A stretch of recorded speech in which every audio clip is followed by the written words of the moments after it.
Great, welcome back everybody. We're about to get ready with the mayor's portion of the evening. For those of you who weren't here for the earlier part of the procedure, I'll just go through things again. It'll be very similar to what we saw with the council candidates forum. Each candidate will have an opening and closing statement. The opening statements will be 2 minutes, closing statement 1 minute. We'll have questions in between, obviously, and we drew for positioning beforehand so that we have our starting order through our 3 candidates. Bruce Milne drew number 1, so he will give our first opening statement. Again, with respect to interruptions, heckling, general issues of respect, we would like you to keep those in mind, please, and we will enforce zero tolerance if necessary, but we know it won't be. That goes for the candidates as well, please. So I think without further ado, we're ready to move on with our first opening statement, and that will come, please, from Bruce Milne. Thank you, Sean. My name is Bruce Milne, and I want your support to build a stronger future for Sechelt. My campaign platform is very simple.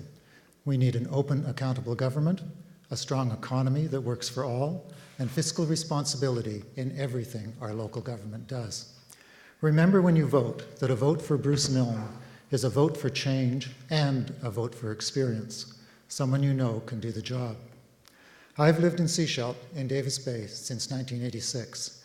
My character and approach to community leadership is well known, and my track record as mayor for 2 terms is well documented. Our council's completed a number of public projects that have become legacy assets for our community.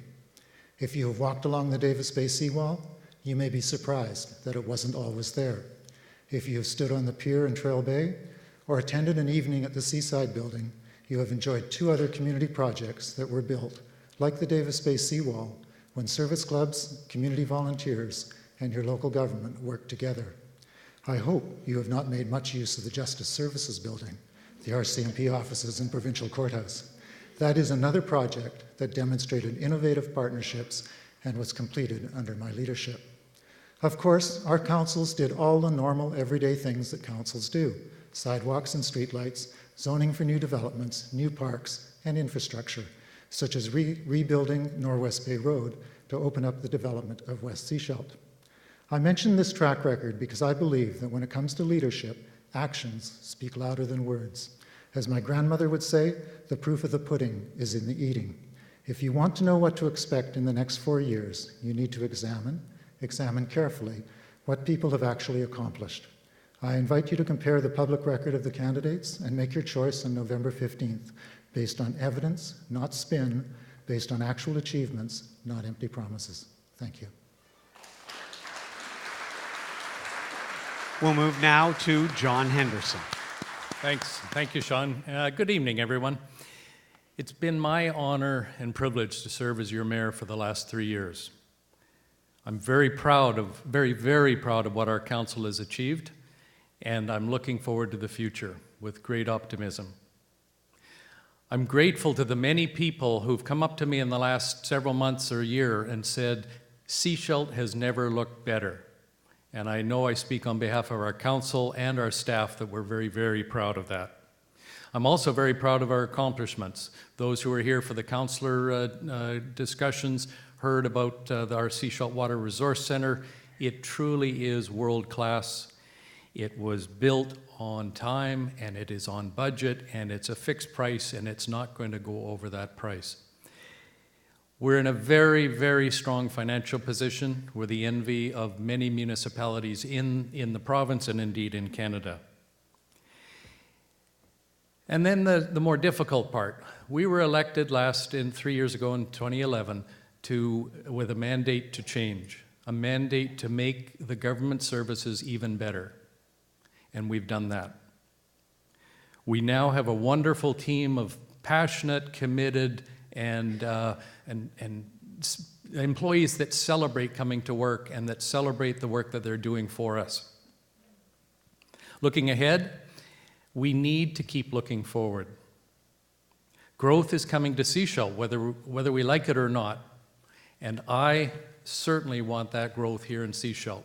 That is what helps us financially. It's what helps make a more dynamic community. And if we control that growth, we can make sure we do it in a way that is best for Sechelt. I'm committed to creating jobs, to having a new environment that will enable everybody, young people and the like, to have a better life here in Sechelt. Your time is up. So I sincerely appreciate your confidence in me. Thank you. And our final opening statement will come from Christine Younghusband. Good evening. My name is Christine Younghusband, and I'm running for the position of mayor in the district of Sechelt. Thank you, Sechelt Chamber of Commerce, for hosting tonight's All Candidates event. Thank you, Chatley Secondary, for housing this event, and thank you, Coast Cable Television, for televising tonight's event. Voter engagement, informed decision-making, and getting out to vote on November 15th matters. Your voice matters. So thank you, candidates, for putting your name forward in this municipal election, and thank you in the audience for being here tonight and to listen to our points of view. It is much appreciated. I am community-minded and community-driven. I've been a resident of Sechelt for almost 20 years. I started my career here, I got married here, I started my family here. I put my name forward into the mayor's race because I was inspired by my work at the Community Resource Center's Progress Plan and my interviews with women from the food bank, and wondered, where is this voice in municipal government? Where is my voice? Where is your voice?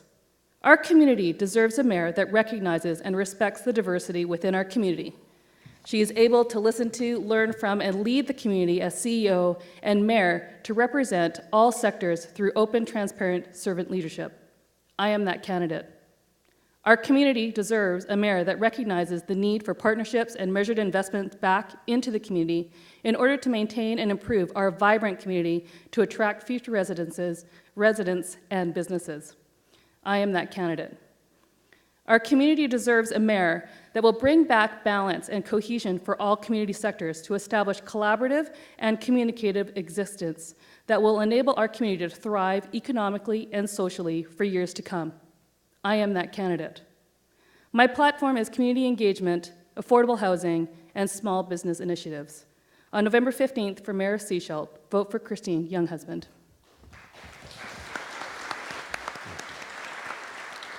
We'll move on now to some questions, and I'll apologize, first of all, because some of you will have heard some of these questions before they were put to the council candidates. We'll follow a similar format as we did with the council candidates. Everyone will have 1 minute to respond to the questions. We have our timers here at the front keeping tabs of that, and we will stagger our start in much the same way so that John Henderson, you will have the first answer on this, the first question, and then we'll continue to rotate in that fashion until time for closing statements comes. The questions were drawn in part from a survey of Chamber of Commerce members. Some were suggested by Chamber members and some were suggested by people here in the audience this evening. The first question is the same first question that we put to the council candidates. 71% of the Sechelt Chamber of Commerce survey respondents rated economic development as the most important issue facing them in this coming election. How do you personally define economic development of a municipality, and where would you prioritize this issue in your role as mayor? John Henderson, we'll start with you, please. Thanks very much, Sean. Ladies and gentlemen, when I ran for office 3 years ago, I declared that I was going to be Sechelt's Chief Business Development Officer, and I still am, and I still take that role very, very seriously. We're in a competitive world. The companies and the investors that we need to attract can go anywhere in the world. If we want to attract them here, we need a strategy and a focus and a persistence to bring these investors, to bring these businesses that are going to be good for Sechelt to Sechelt.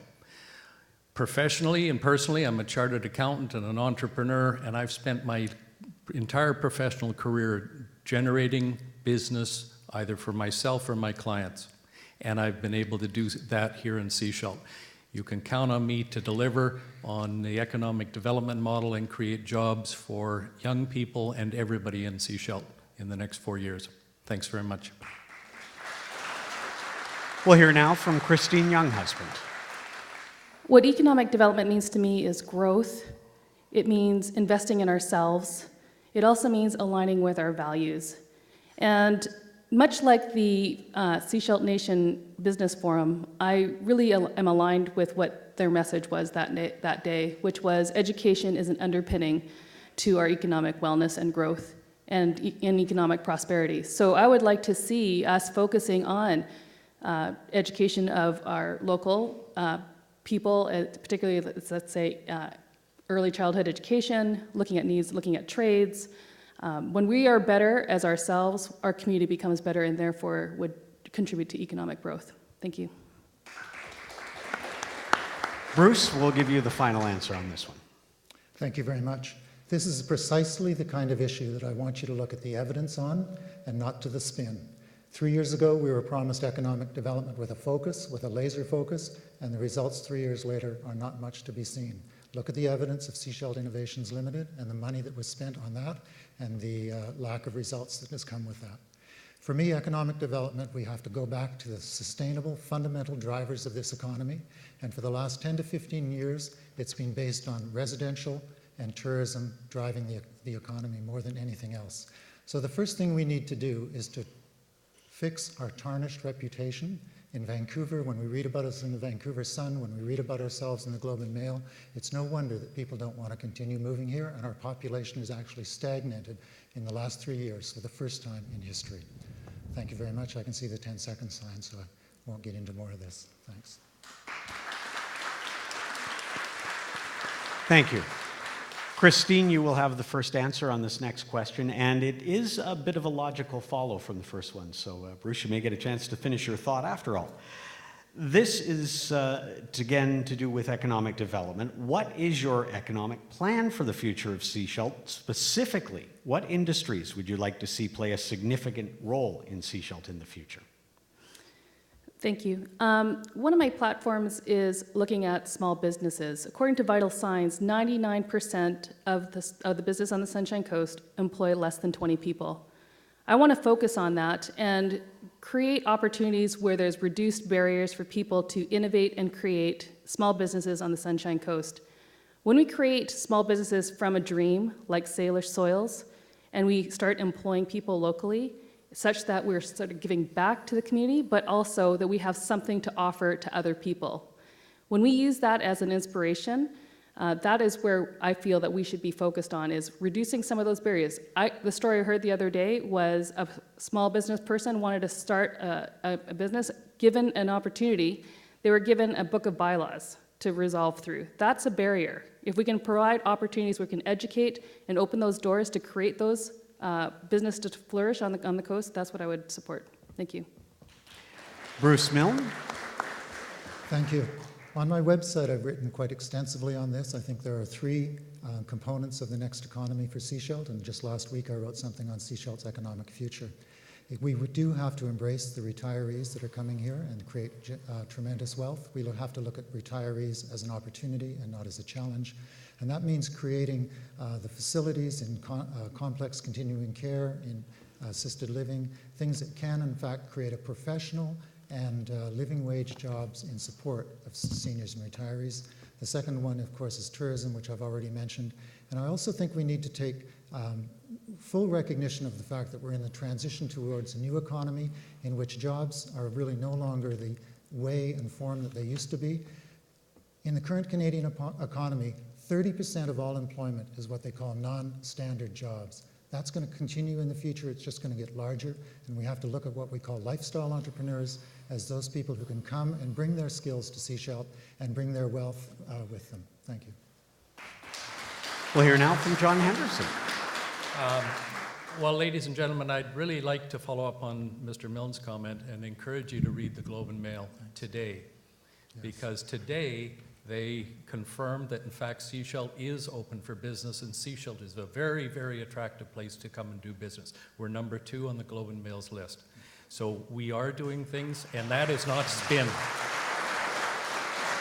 As far as industries, education, I agree with Christine. Education is a tremendous opportunity for us. It's a clean industry. It's a good paying jobs and the rest. Local agriculture, we do need to embrace local agriculture and find ways to make that work. Tourism is great, but it creates low income jobs typically, and it's a short term of the season. Health age in place for seniors is a great opportunity. And finally, occasionally the high-tech business sector is going to be possible, but it's a real challenge. I've worked in it and I know what it takes. We can do all of this and we can be successful, but you need somebody with the experience John, to do it. time's Thank up. you. Bruce, we're back to you for first answer on this question. A common theme along the survey responses that the Chamber got involved revitalizing Sechelt's downtown core, and we'd like to know what role you see Council playing in assisting with the revitalization of the commercial district, given that privately owned property does create much of the makeup of this community area. I think Council does have to lead and facilitate business improvement. And in 1997, I actually signed into play the first business improvement area for the downtown Sechelt, working with the Sechelt Downtown Business Association. We thought it was important then. I think it's important now.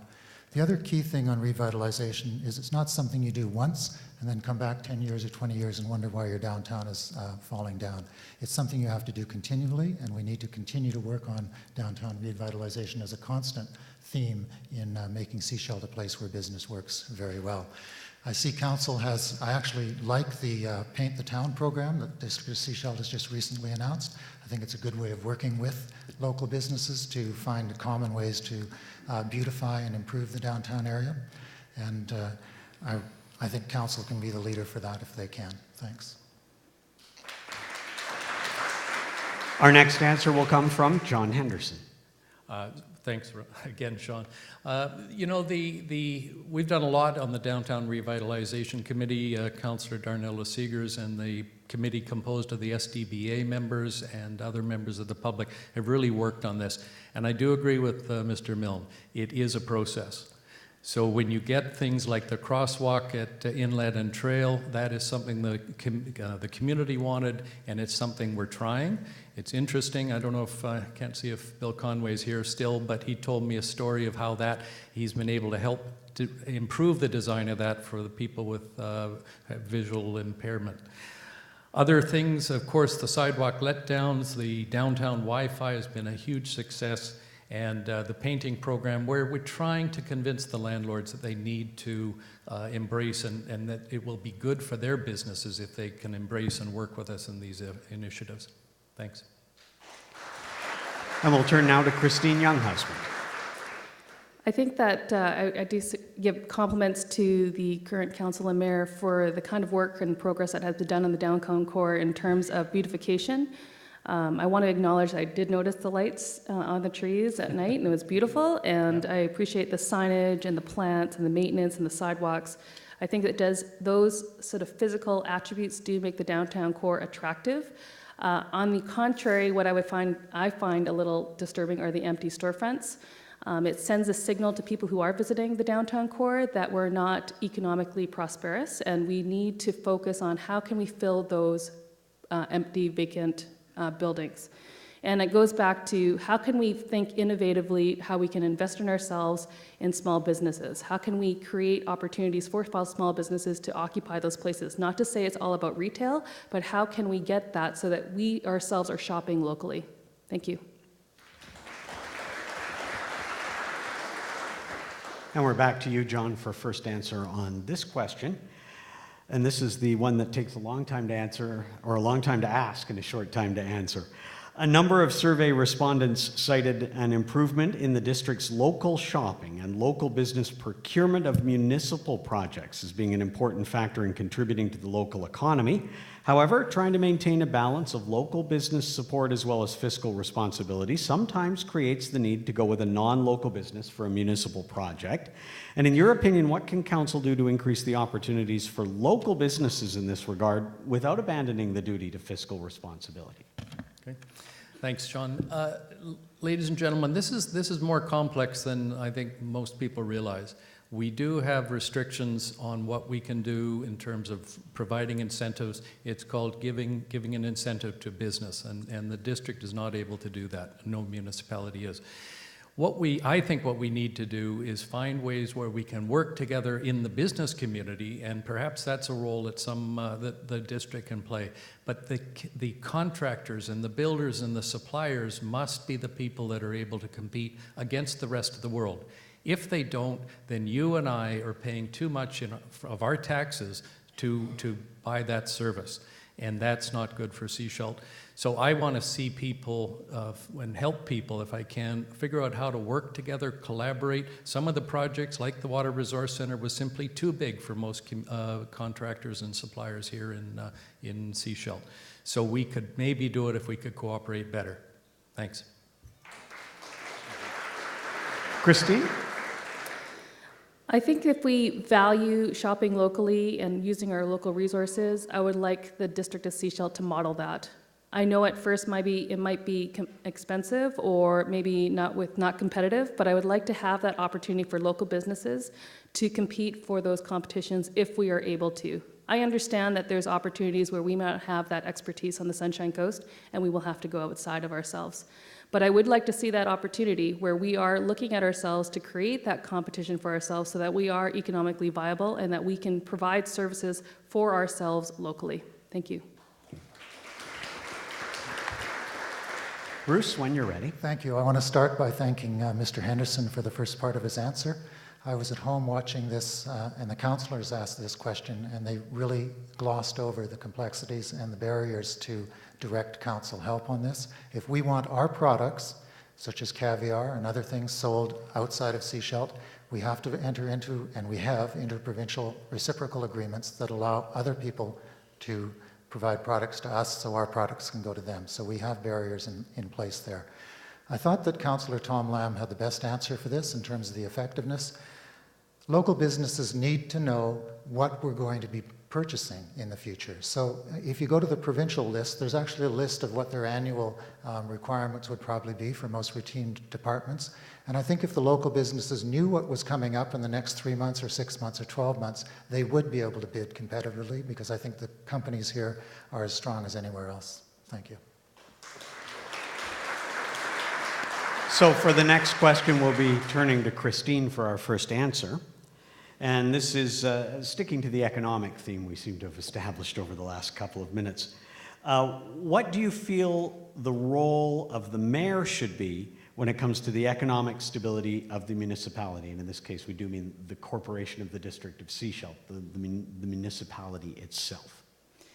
I believe the role of the mayor, you have two roles. One is the CEO, and you are in charge of the staff, and the other part is that you are the leader of the council. And I think that the mayor has a huge responsibility of liaising between those two major groups and trying to manage them and balance them. And when we have opportunities where we are collaborating with council or with community, we have to keep our minds open, and that we have to make sometimes those tough decisions to break the vote if that is required, or to make the tough decisions to manage and govern the group so that we are working collectively and collaboratively. It is a strong leadership role that the mayor has to undertake, and I am up for that challenge. Thank you. Bruce? Thank you. Having been in that role, I know that the mayor does have a tremendous influence on the organization, the machinery of government, and in fact must set the tone and does set the tone one way or another, good or bad, ill or better, for everything that goes on with council and within the organization. In terms of the economic impact of the mayor's role, which I couldn't quite get the phrasing of your question on that, again, the mayor, as we know, only makes one vote, but he does set the tone on the direction. If fiscal responsibility is the most important issue, as I think it is, then that tone will be set in all of your meetings, all your council meetings, all of your finance meetings, and you'll see that carried throughout the organization. Thanks. Okay, I can, I guess in 1 minute, there's not a lot of time, but in fact, the mayor is the chief executive, and there's a very important difference between that and the chief executive officer. There's one employee that reports to council, not to the mayor, and that is in our case, the chief of innovation and growth. I agree that the mayor needs to absolutely set the tone. And in terms of fiscal responsibility, our record is second to none. We have very strong reserves, $20 million at the end of 2013. Looking to the more the outward looking and the economic impact, people do tend to give the mayor more confidence or more credit for things that get done or perhaps are perceived to not get done. The positive of that is when we have investors, when we have visitors, when we have people coming to Sechelt and they want to meet the mayor, I have that experience to do it. I've done it for the last 3 years, and I've done it for my whole career, to make Sechelt an attractive place for people to come and live, work, and play. Thank you.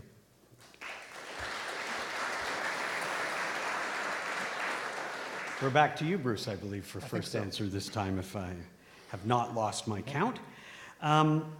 What will you do to address the shortage of housing for seniors? I think I'm sorry? Thank you, I appreciate that. We will ask, though, that you keep the future heckling to a minimum. What will you do to address the seniors' housing shortage? I think there's two issues here in terms of affordability for seniors. One of them is social affordability for those that, in fact, don't have the income and wealth in their senior years in order to have a decent place to live. And the answer to that is the kind of projects that we've seen the Lions and the District of Sechelt undertake at Green Court in terms of the apartment. And that's a mix of BC housing, subsidized and social housing, and also some market housing, which works fairly well. Another part of the affordability for seniors, of course, is the continuing care or assisted living or independent living. And we've tried several times in the last 5 to 6 years to attract the right corporate and market support for that. Our population of seniors, despite the significant part it is of our population, isn't actually enough yet to attract the market players. So I think the District of Sechelt has some role to play in terms of zoning and possible incentives. Thanks. John, we'll move to you now, please. One of the great opportunities that we have here in Sechelt, the Globe and Mail article today talks about how we're such an attractive place for seniors to come and live. Terry Carcabe referred to 7 million boomers that are going to be retiring. We need to provide the right kind of housing for these people. The good news is there are many models for aging in place, very, very innovative kind of housing structures that are attractive to the community and attractive to investors.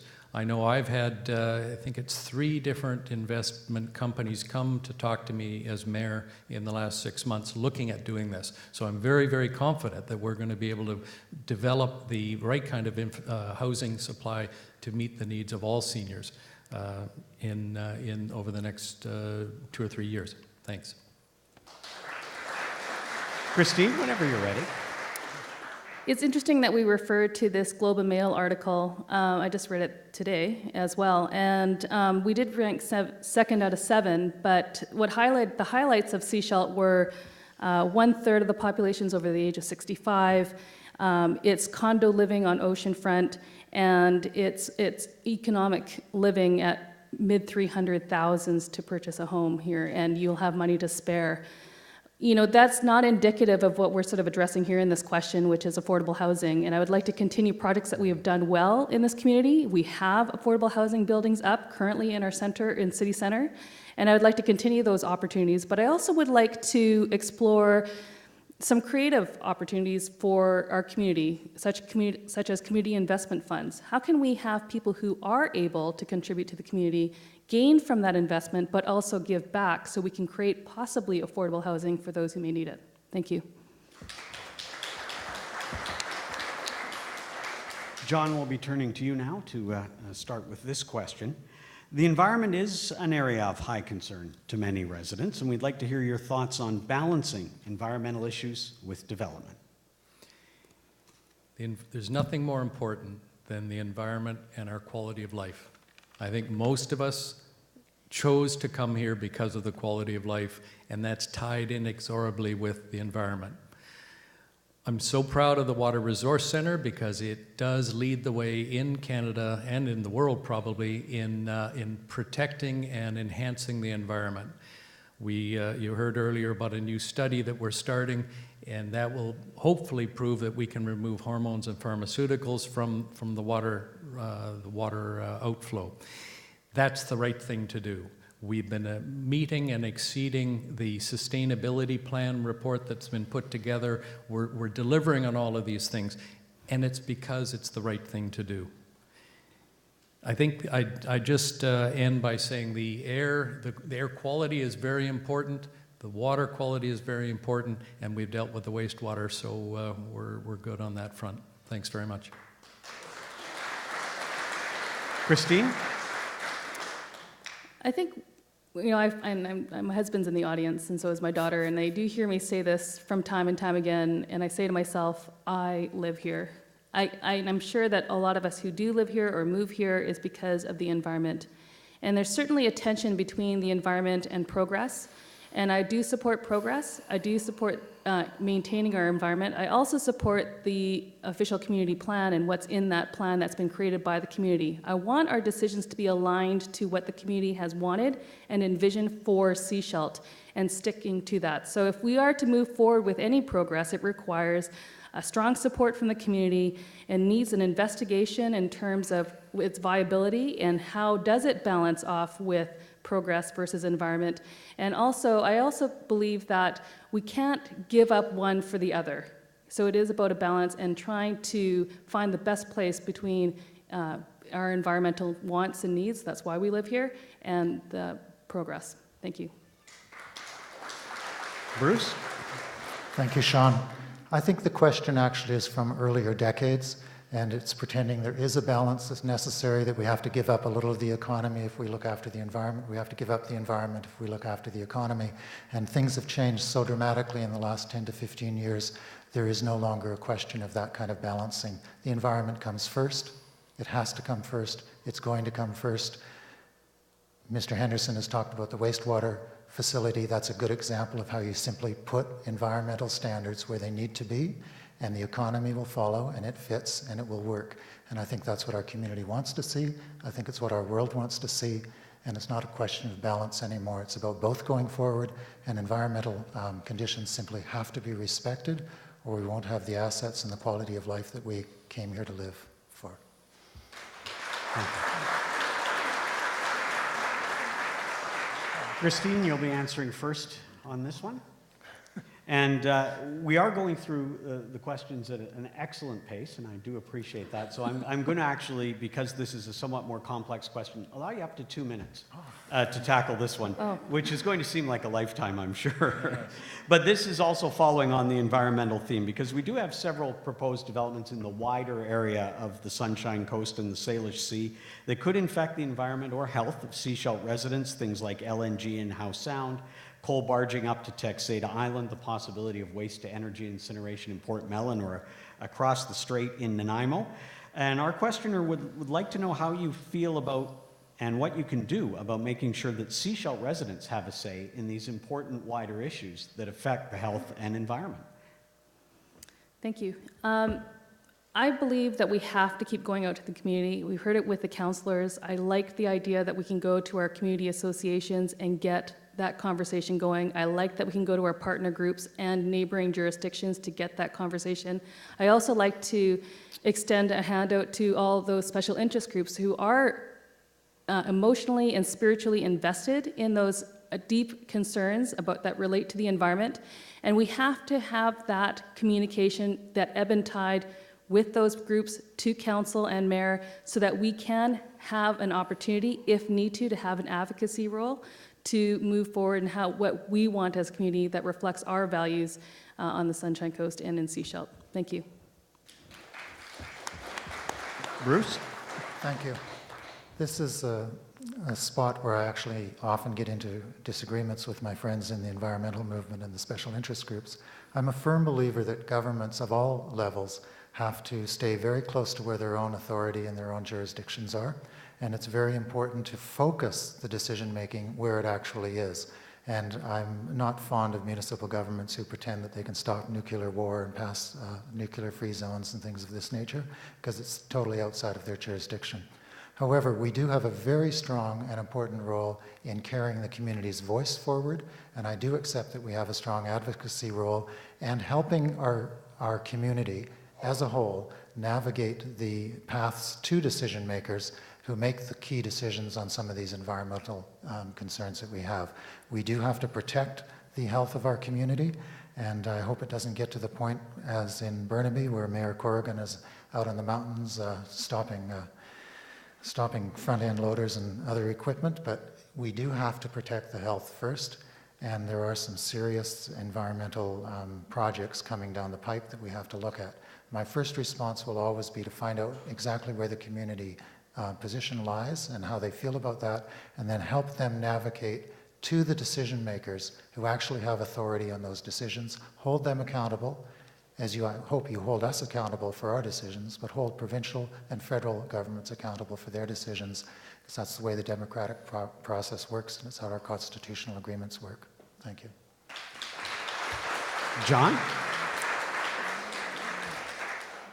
You know, one of the things that I'm always struck by is the complexity of the issues that often come to us as residents, as citizens of community.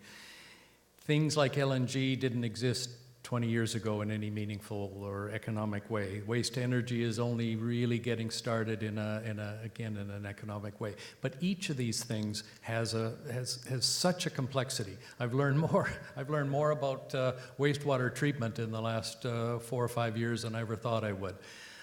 And I think that's the key. We need to be educated, and we need everybody to take the time to be educated. I'm very, very hesitant to make decisions based on emotions. We need to get the facts, and I include everybody. It's not good enough to just say we're going to rely on the elected officials. We need everybody to really dig in without a bias, without a predetermined outcome, and let's figure out what is possible. 10 years ago, doing what we did with the Water Resource Center would have been technically impossible.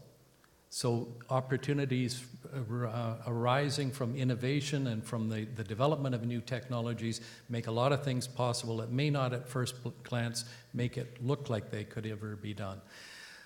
It's not a statement in favor of any of the particular industries that Sean mentioned.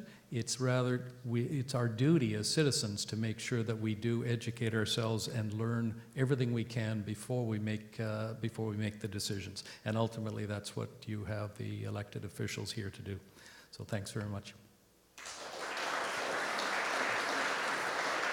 Bruce, we'll return to you for the first answer on this question again, please. And this is another one I'd like to give you up to 2 minutes to answer, as our time is going well, because it is one that may require some more reflection.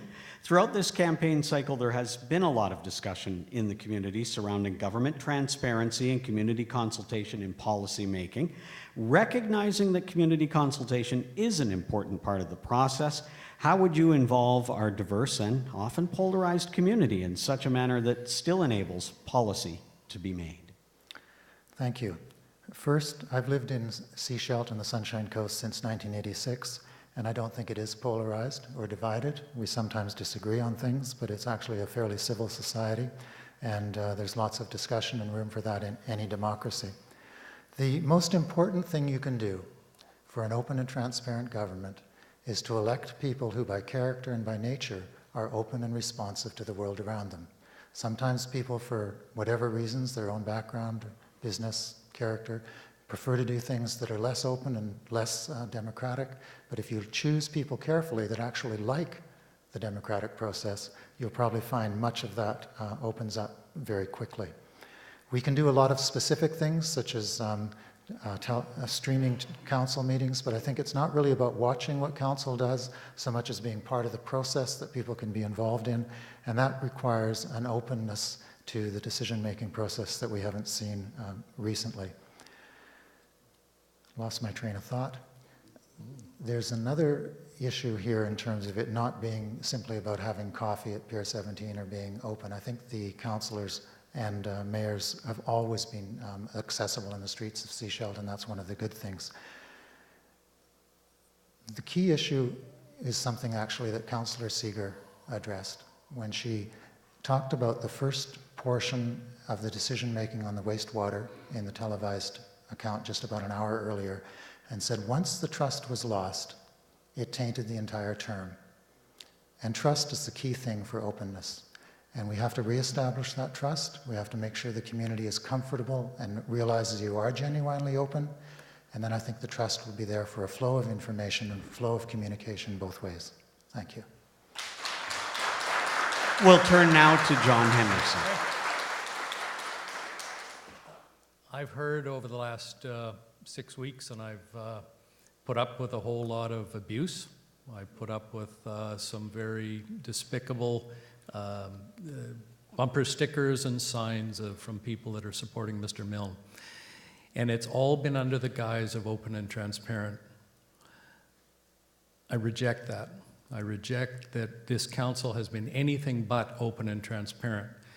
One of the problems is we haven't made decisions that have necessarily been popular with a segment of the community. And when that happens, in my experience, it's often, oh, you haven't been transparent enough. And I reject that.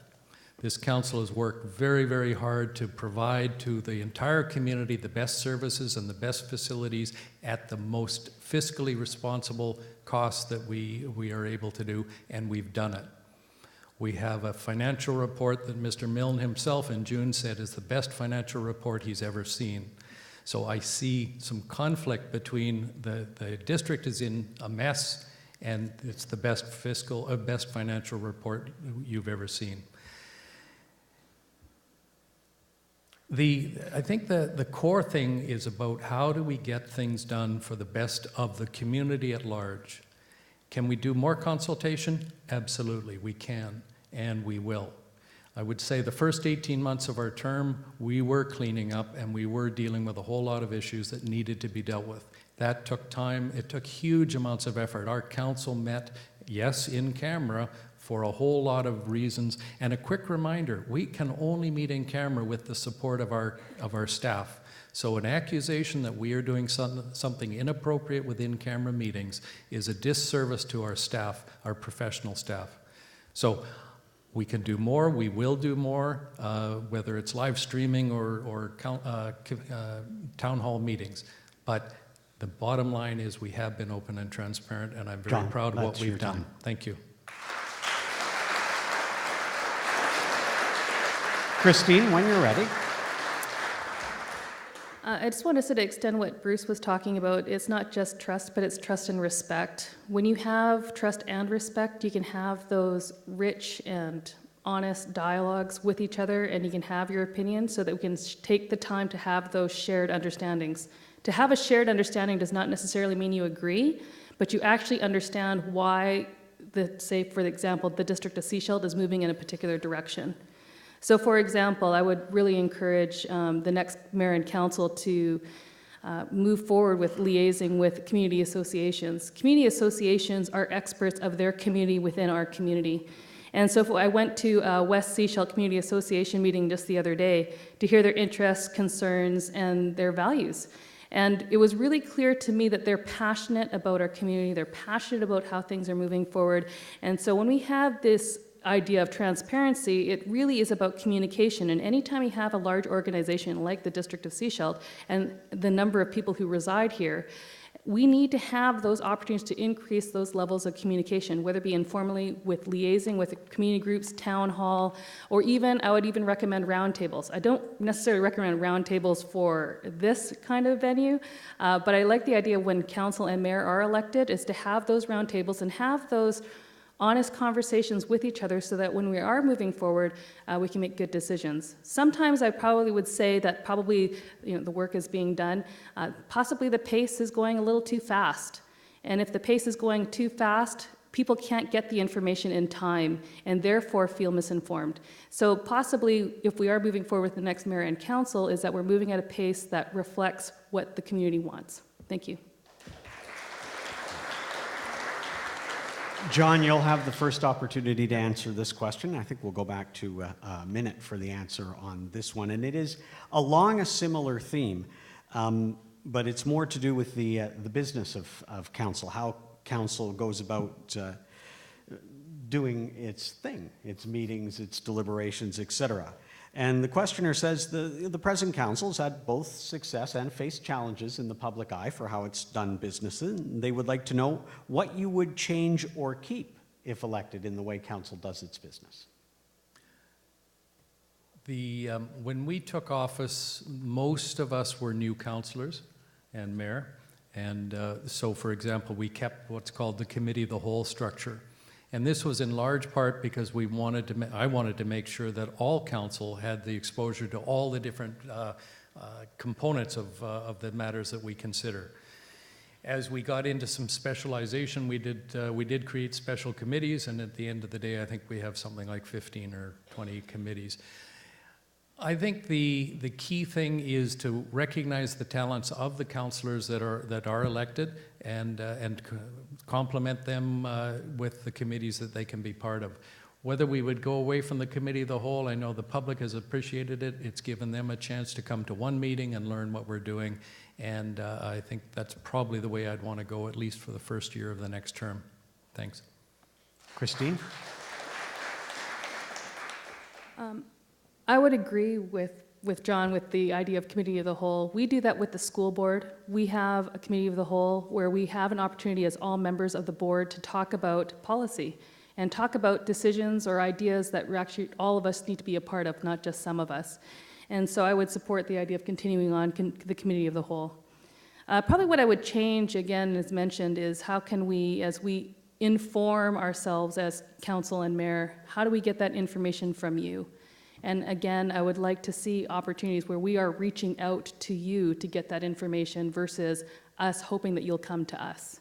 And that's what I would like to see as a difference, is to reach out, liaise with community associations, reach out to special partner groups, reach out to our neighboring jurisdictions and to get that information. Thank you. Bruce?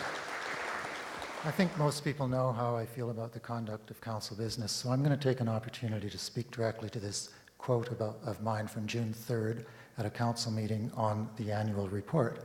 And in part, I want to respond because Mr. Henderson just quoted it. I heard from Clark Hamilton about 3 days ago, the same quote, and it's in a letter that's been sent to the paper. So I know none of those people except for Mr. Henderson was at the meeting, and clearly it's something that a team of people have decided I should comment on. The annual report, and I did say it's the best produced report that I've ever seen come out of the District of Sechelt, and if you don't understand sarcasm and humor, you'll never get the point of what I'm trying to say. It is glossy, it is polished, it is a good communications and marketing tool, it is filled with spin, it's got confusing financial statements in it, and it is not something that I think is a really good document. I think it was built for marketing, and I understand they've bound it in a hardcover so they can use it for precisely that purpose. Thank you.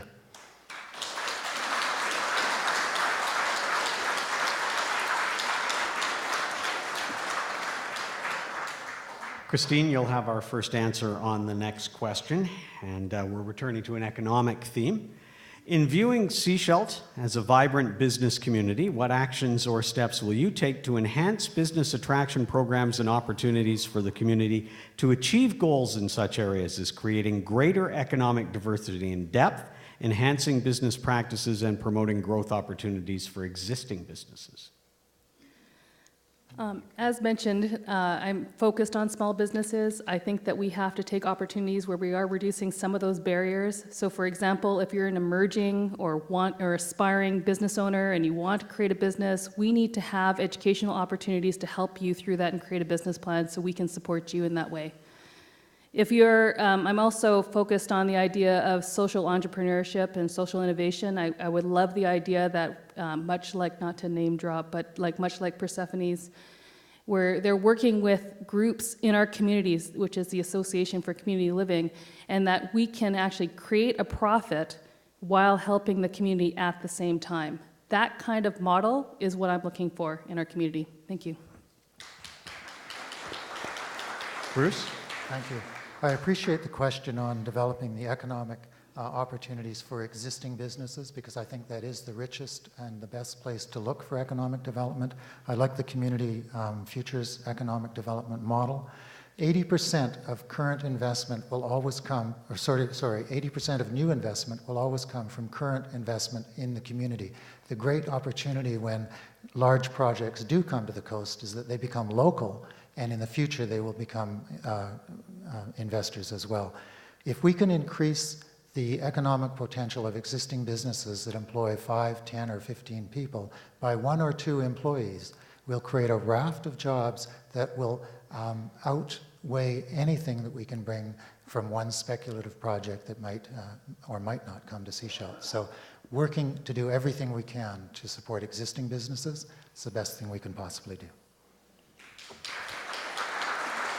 John? Okay. Well, you've just, the question you've asked is actually what I've made my career doing. I am a business counselor. I'm an entrepreneurial coach, and I help people do exactly what the question references. It is to help you start and build your business. I've been able to do that with a number of companies locally. For obvious reasons, many of them don't want that known, but I can name Coast Gravity Park and West Coast Wild Foods and Artwood Custom Homes, all of whom I was very involved in helping get started at the beginning of their existence. So I'm very, very passionate about this. I think that the opportunity to take a business, and this is in many ways the solution to a lot of the things we've been discussing. If you're already in business here, and if we can help you do it better, that's good for Sechelt, and it's certainly going to be good for you. As a chartered accountant, I can help you do that, and I can also help you, Mr. Milne, understand the financial statements. Thank you.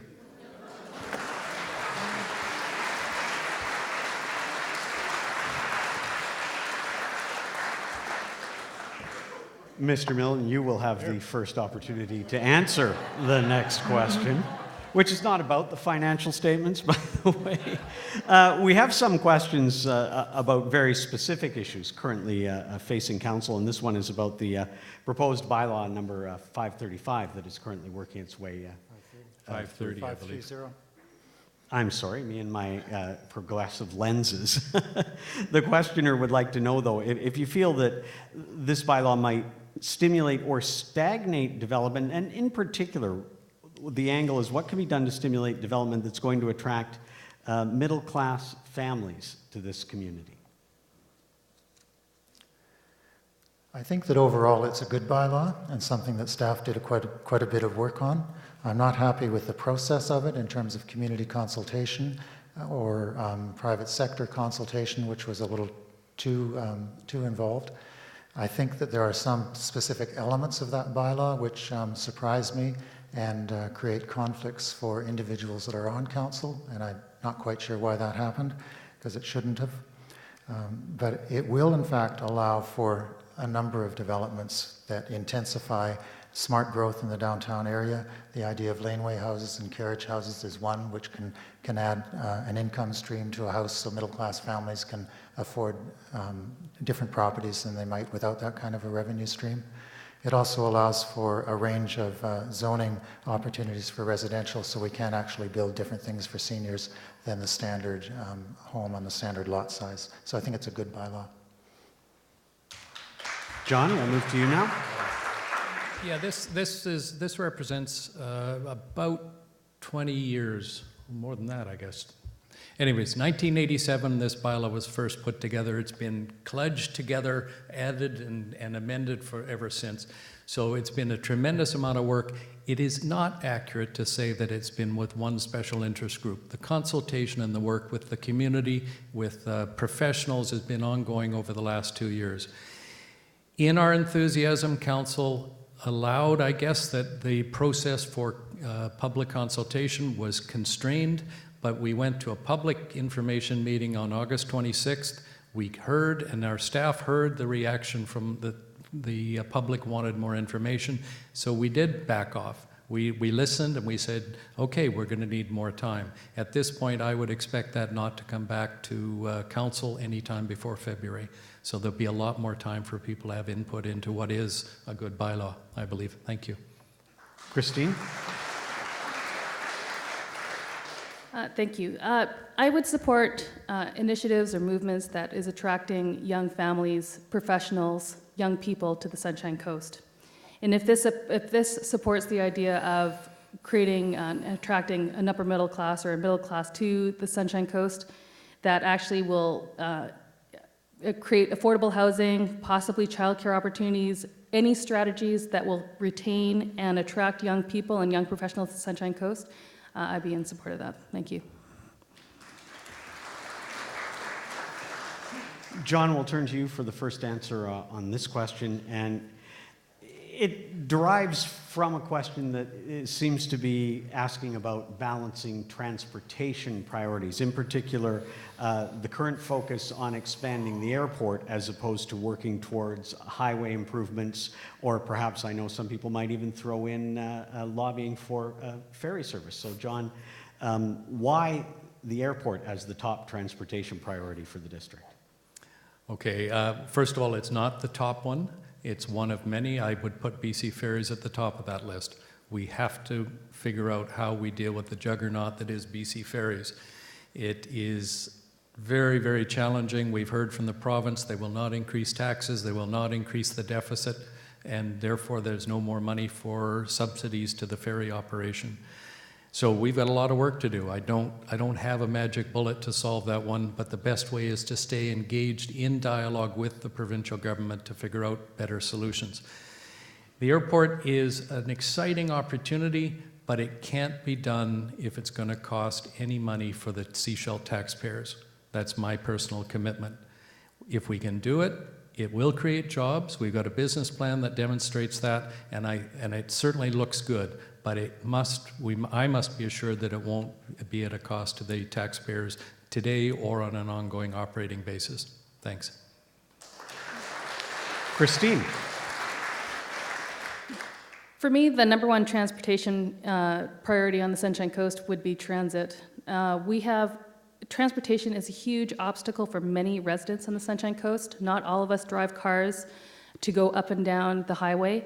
And so I would like to see opportunities where we can find creative ways to get transportation in the hands of all of us so that we can go somewhere. So when I hear a story from people who had to take the bus to go to Wilson Creek, to go to the SCRD, there is no transportation to the SCRD directly.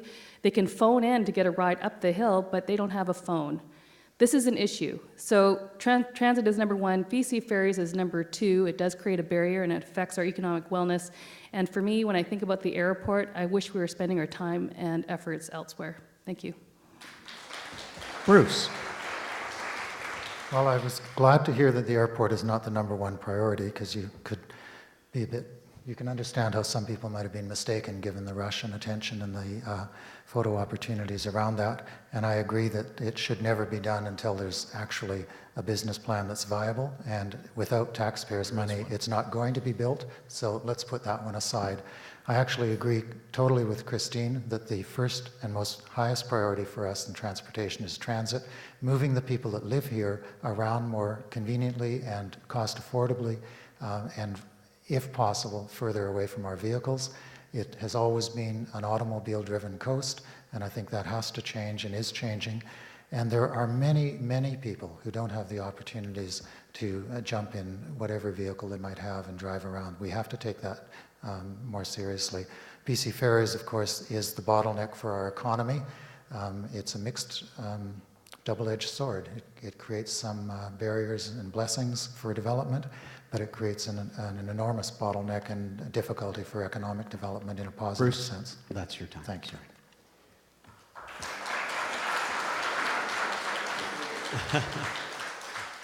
I may have let you have a little extra there while I was trying to figure out the overall time to see how many more questions we could squeeze in before we get to closing statements. And the other very specific question that we had put to us this evening was with respect to the new wastewater treatment plant, the Water Resource Center, which has come up a few times this evening. And this is around the question of funding the future operating costs. The questioner would like to know if there is going to be tax increases or sewer charges increased to cover this.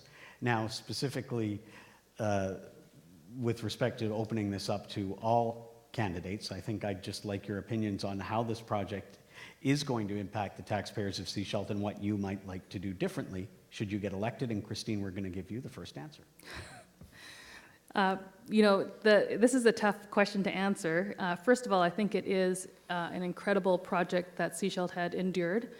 Certainly, I've heard out there that people would hope that we had an updated sewage treatment plant, and thankful that it's green. I'd also hear that it's not necessarily sustainable, so what's going to happen about it, and that's the question. And this has to go back to mayor and council. What do we want to do? What do we value? And how can we, if we don't want to have increased taxes, if we don't want increased sewer charges, where is that money going to come from? That's going to be a discussion amongst mayor and council. Thank you. Bruce? Yeah. I think the capital costs for the sewer plant have been fairly well documented with only a little bit of spin. On the October 16th press release, they talked about the contribution from the federal government of $18 million. And one of those contributions was a $7.9 million loan, which is a little bit like saying the Royal Bank is contributing to your house when you take out a mortgage for it. So I found that a little unusual. The main question for people, though, is we know that the loan is going to be paid out of the current sewer fees that sewer users use, but they don't understand the operating costs. So I think it's important that John is actually the one to answer this, because he'll know exactly where the operating costs are going to come from. There's a slight reduction in operating because, of course, it's a brand new plant and it'll operate very efficiently for the first couple of years once it's up and running and fully commissioned, and that'll happen sometime in the future. And John, we'll give you the final answer on this one. Well, yes, I do have perhaps some more details than the other two. Those on sewer pay $379 a year. Of that, I believe it's about $175 will go towards repaying the $7.4 million loan. That loan is at 2% fixed for 10 years, and it will be fully repaid in that time. So there's no risk that that amount will need to increase to repay that loan. On top of that, the rest of the money is going to pay the operating costs. Those operating costs were factored in when we were looking, and all our technical experts were looking at which project we should take.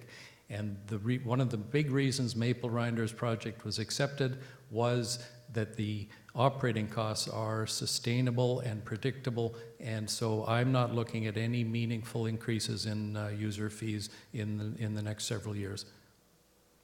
Thank you. We'll move now to our closing statements, and we'll take them in reverse order of the opening statements. So the first closing statement from Christine. Thank you again to Sechelt Chamber of Commerce for this opportunity to be here tonight with my fellow candidates and community members. I would like to take this opportunity to thank all those who've been supportive and helpful to my campaign. I've appreciated your donations, knowledge, time, and expertise. From my work with the CRC Progress Plan, Community Futures Board, and the school board on Sunshine Coast has brought me here tonight to bring forward an 8-year campaign. I'm here to lead and serve the District of Sechelt as mayor. Unlike my opponents, I provide a modern alternative to politics as usual in Sechelt. My platform is focused on the present and looking forward to the next decade. I want us to create our vision for Sechelt. I want to see the District of Sechelt thrive for all community members. I want to be your mayor and represent you. As mayor, I will serve you honorably, competently, and openly to build and improve our community with a platform with today's needs. Christine, that's your time, I'm afraid. Thank you. John, you're up next. You, yes, John. Oh, we've been going in this circle. I'm sorry, Yep, I nope, was... that's right. No, but No, it's reversed. this is for closing statements. Yes. You're trying to throw me off my game, sir. Doing what I can, Closing Sean. statements exactly opposite of opening, so that does put you next. Still in the middle. All right, thanks. Folks, let's look at the 3 mayor candidates. Mr. Milne is a retired academic with a full pension and a lengthy experience in government. He's engaged in a campaign laced with innuendo and empty rhetoric, mostly about me.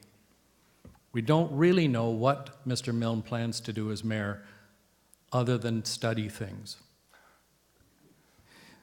Mrs. Younghusband is I know Christine, I like Christine, and she's going to be very busy being the school trustee. Me, I have the skills, the experience, the real-world experience, and you've seen what we've been able to do as council over the last 3 years. I'm committed and invested in Sechelt. I'm passionate, and I love Sechelt. So thanks very much for your support on November 12th and 15th. I won't let you down. Thank you. And Bruce, we will give the final closing statement to you. We've addressed many issues this evening, and I want to thank you all for participating. I want to thank Christine and John for thoughtful discussion, and Sean for his skill in moderating the event. My platform for improving the situation in Sechelt is very simple. We need an open and transparent government. We must build an economy that works for all, and we must ensure fiscal responsibility in everything our government does. When choosing the best person to lead our community as mayor, please consider the importance of integrity and of experience. Who actually has the skills and credentials required to solve the problems facing our community? When we are divided, we must come together. We must mend the machinery of government that serves us all, and we must create a future that includes the hopes and dreams of all. Sechelt for All is not simply a slogan on a poster. It is a vision of a community, of our community. Remember when you vote that a vote for Bruce Milne is a vote for change and a vote for experience. Someone you know who can do the job. Thank you, Bruce. That does bring our event to a close. I'd like to thank the candidates for keeping to time. I'd like to thank you for your patience this evening. And I'd like to thank the Chamber for inviting me to moderate and all their volunteers who helped make the evening go smoothly, all our sponsors. And I'd like to turn it over to Kim Darwin from the Chamber for some closing remarks.